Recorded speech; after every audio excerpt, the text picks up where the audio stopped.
friends, welcome back to DIY guitar making at Eric Schaefer Guitars. If you like what I do and you want more of this, go to ericschaeferguitars.com and check out my structured online courses, or check out the schedule for an upcoming guitar build workshop here with me in Burnville, Pennsylvania. So today I have kind of a hodgepodge day. I'm doing a number of different things. As far as guitar 116 is concerned, I am nearing, well, not really the end of building the mold because I still have to do the latch mechanism here and here, but the stacking procedure of the mold is basically at the end here. I just have to trim off the rest here, so you'll see a little bit of that. And in addition to that, I've been bending sides, so you can see my 4 side bending machines that I have here. I've been bending sides in preparation for my acoustic guitar build workshops that are coming up for the spring, which, by the way, there are still available slots in, so again, check that out at ericschaeferguitars.com. Let's go back here, because this is going to be a big part of my day, is just thicknessing the sides before I put them through the bender. Okay, and that's where I'm at with a group of sides right now that's going to ultimately replace the sides that are in the bender at the moment. But I think what we're first going to do is pull those sides out of the bender and get them into their molds, because right after the sides come out of the bender, I like them to be held tight in the mold with the spreaders so they don't have a chance to spring back, as sides tend to do over time if they're left out of the mold. Alright, so here's our molds. Let's pull these guys out. I bent these last night and they are ready to go this morning.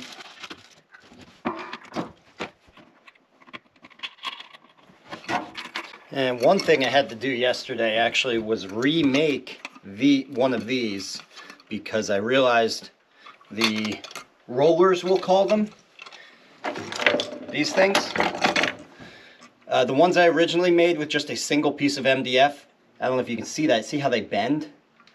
Yeah, they bend, and also the fisheye thing here eventually pulls itself out of the MDF, because MDF does not hold a screw well.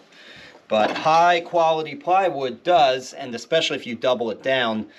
So that way too, when you put things in the mold, because it doesn't bend, you know, this is very flat, and this will hold that flatness. It's not going to warp from the tension of the springs over time.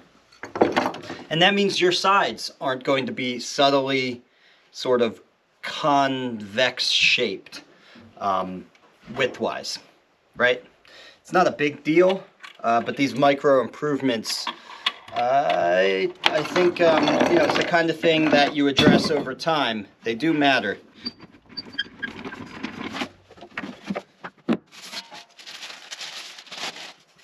All right, gorgeous. That looks good. And this area up here is nice and flat all the way across. And I wish I had another piece to show you, because it used to be the case before I made this, before I fixed this, that they weren't. There was a little bit of a bend there. Okay, well, let's get the rest of these out and load it up with new ones.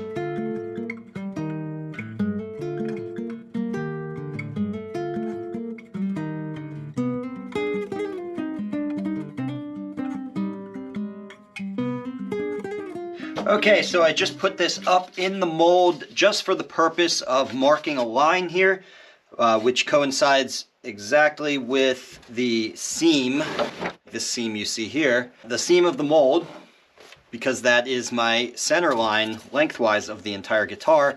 And so that's where I want to cut this, and I want to cut it a little bit oversized with a little bit of extra space there, so there'll be a little bit of a gap there, because I don't want those two sides rubbing against each other.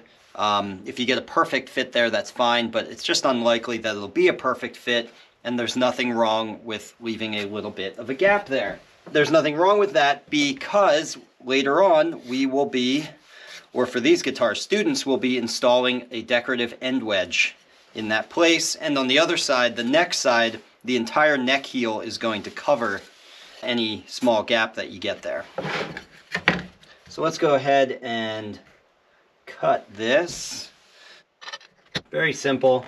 I just clamp a piece of wood here a little bit to the inside of my line, and then I'm just going to use this carcass saw here. This is a good cross-cutting saw. It has a wonderful handle on it too, by the way. But you could use a dovetail saw or something like that. I like a little bit of a larger back saw for something like this.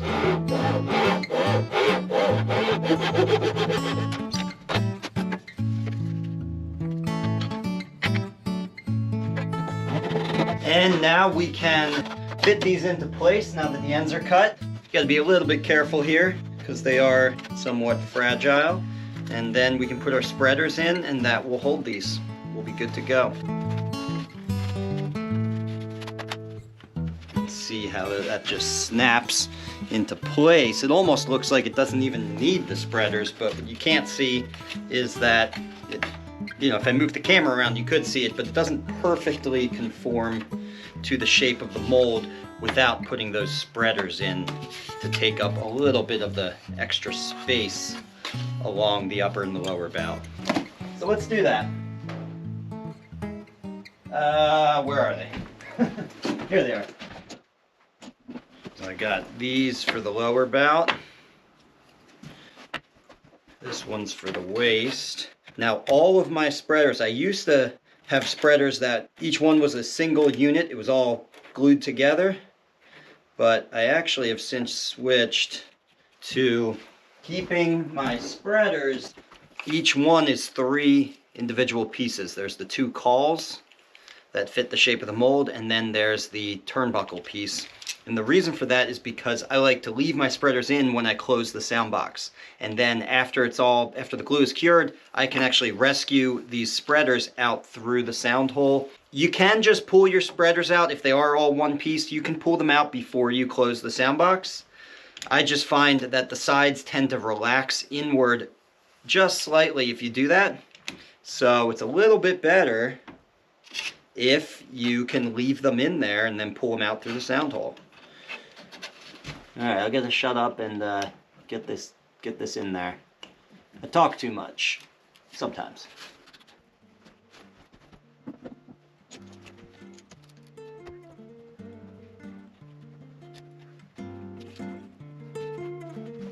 Okay, there it is. Let's pull this out, put it to the side, and we'll load up the next one. Next one, by the way, is not rosewood. This is actually black walnut.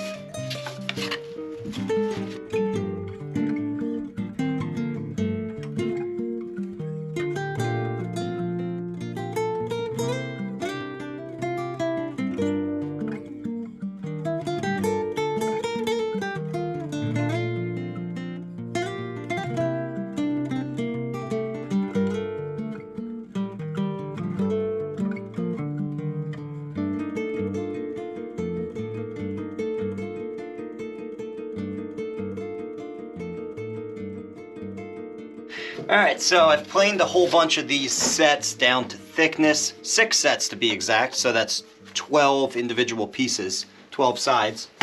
And when I say thickness, I'm sorry, I planed. I took this to the planer, which is the first step in thicknessing. Now, that just gets the bulk of the material removed. Now I have to take this to the drum sander. I always like to just put a little bevel, just like that, right on the edge there. And I have it on this side too, because I usually sand off both sides. And the reason for doing that is simply so that as this is exiting the drum sander, the spinning drum doesn't catch on this hard 90-degree edge, and it can sometimes tear off a piece or kind of throw the workpiece just a little bit. It can get a little angry at that 90-degree edge. So a little preventative care there. And it only takes a second to bevel that edge with a plane, or you can hit it on like a belt sander or something like that. All right, so I'm gonna do the dirty hard work of sanding all 12 of these pieces down to thickness, about 80 to 90 thousandths of an inch, depending on what species it is.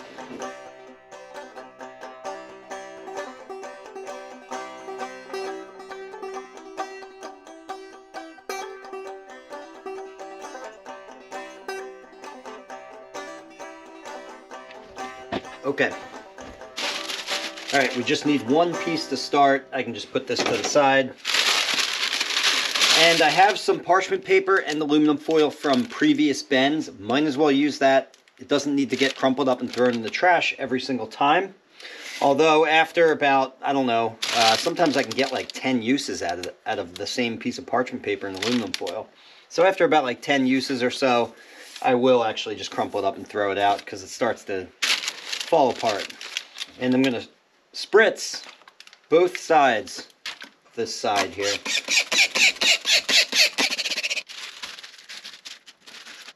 And you're fine to do a heavy spritz here. I used to do like a real light spritz, but honestly, I'd rather soak this pretty good. That's the parchment paper. Place it in the aluminum foil. I can still see my waistline on the side there through the parchment paper. And I want to line that up with this blue marker line. It's a little faint. I'll make it stand out more for you. This line right here. And that's just so we can orient it when we go to the jig. We want to always know where the waist is as we wrap this up and create our sandwich. All right, there she is. Pull this to the side here. And I have a little mark.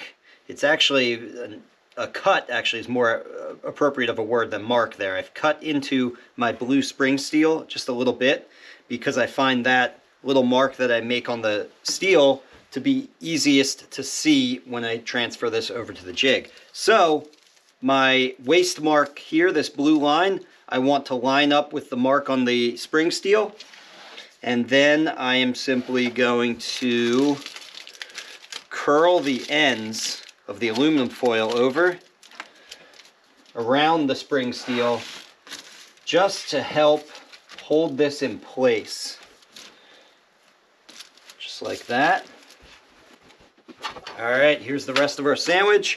Thermal blanket, of course, and the other piece of spring steel. And let's take this over to the machine. All right, here, I'll bring you guys over so you can see what I'm doing. All right, that's probably good for now. First things first, let's get our shoe in there. That's for the waist bend. And bring this veneer press clamp down just a little bit. And what I want to do is tighten that down just enough so there's a little bit of pressure from the shoe onto the sandwich here.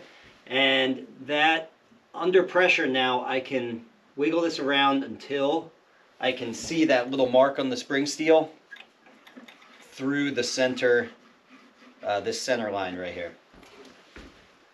So I can see that, and I can tighten that a little bit more just to hold this in place. Don't tighten it too much. We haven't turned on the heat yet.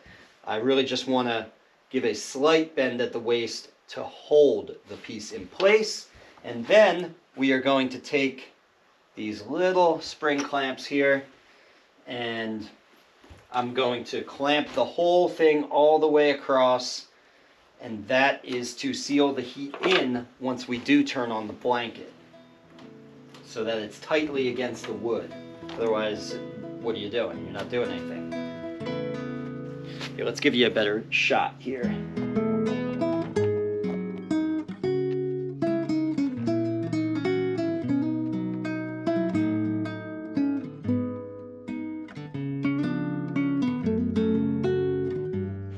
Okay, you guys ready for this? Here we go. We're gonna turn on the heat now.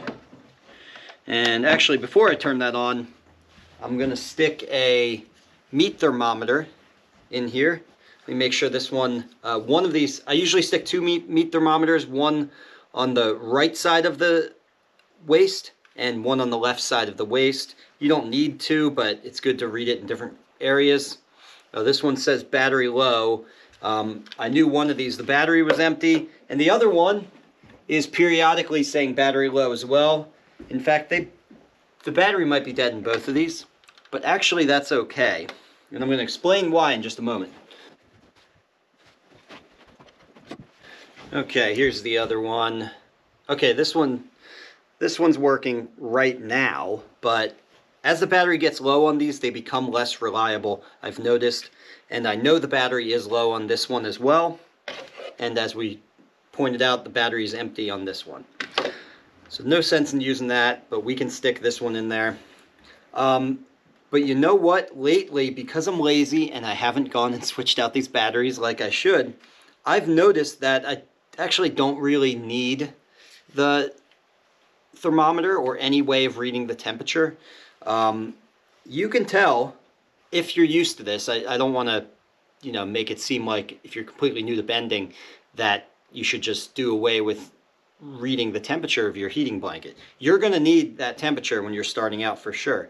But you do get used to it, and honestly, I've noticed this thermometer not reading right some of the time, and my other senses have been telling me, oh, this is definitely hot enough, while this is reading like way too low, right? And so I'll just do the bend even though my temperature reading is not where it should be. So anyway, I'm going to put this here, but I'm not relying on it. I'm going to look at it.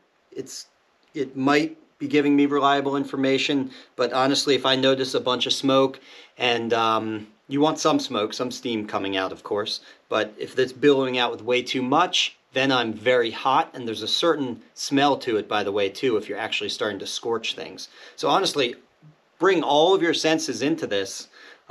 Your sense of smell, smelling the smoke, your sense of vision, just from seeing the steam rising out from around the heating blanket, your sense of touch as far as the pressure when I'm pulling the rollers down. If I notice a lot of resistance, you can feel if you're about to crack that wood and you don't want to force it then.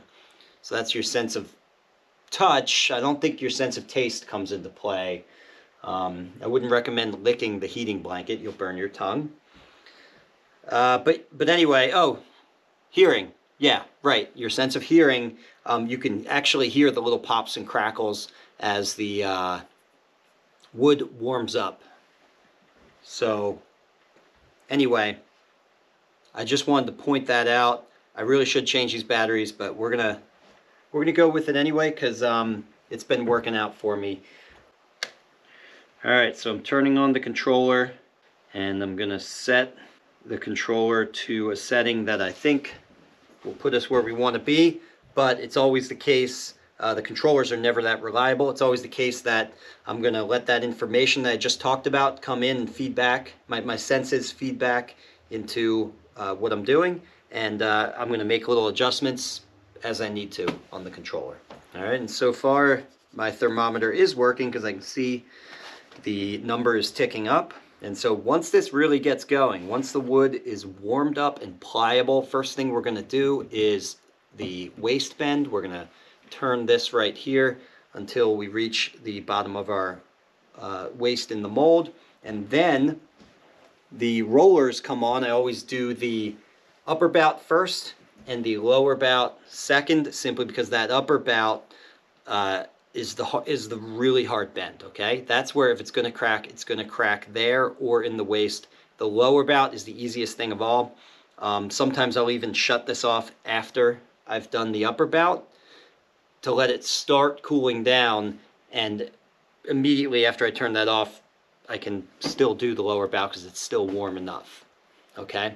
And that's if you've really jacked the temperature up pretty high, like 280 or something like that. That's when I'll do that. But if it's more of a medium temperature and it hasn't gotten super duper high, I'll leave the controller on. Okay, it's reading 180 right now. So what I'm looking for is like 240, 260. something in that range. But again, I'm also just looking for steam. Technically, you should be able to bend wood when it's at 212 because that's the boiling point. But there's always often a difference between what you're reading through whatever way that you're probing for the temperature, whatever way you're doing that with meat thermometers or whatever. There's often a difference between what reading you're getting and how the wood actually is. So that's why you always want to make sure you're higher than 212 and not right at 212. And hey, as I'm speaking, we are at 212 right now. And look at that. I can see the steam rising from this end and this end. A pretty healthy amount already. So I don't think that this thermometer is lying to me at the moment.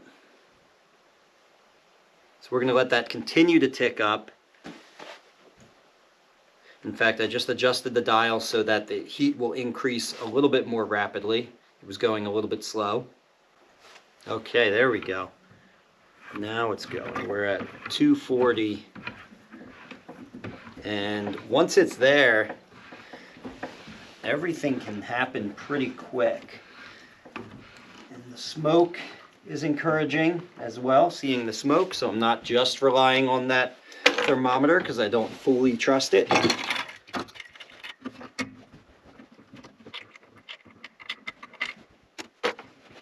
Okay, now the temperature dropped again, but it's still above 212 and I'm still seeing smoke. And this feels pliable because now I'm doing the roller, I can really feel the wood. Okay, let's finish it off on this side.